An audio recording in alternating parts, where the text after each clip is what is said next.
Hi, Kiri. How are you this morning? I'm great, thank you. How are you? Great, thank you. It's a pleasure to be able to meet you and to be able to interview you. Thank you. It's a pleasure to talk to you as well. Thank you. I like. I've heard that you are the brain behind the writing contest, the person, the most important person behind this. I'd like to know what the actual writing contest is. Well, the writing contest, this is the first writing contest for our department. And basically we started it, Grant and I actually have been working on this.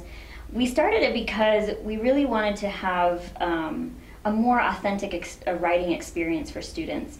And you can do that in several ways, but we wanted to start a writing contest to give students a wider audience for their writing. Because writing is essentially a social act, you know, and especially in academic writing or any kind of professional writing, writing is a very social kind of response to things. And so we wanted to make that a more real experience for students rather than having just their teacher, their ESL teacher, being the reader, being the audience. We wanted to give a little bit more exposure and to kind of up the game.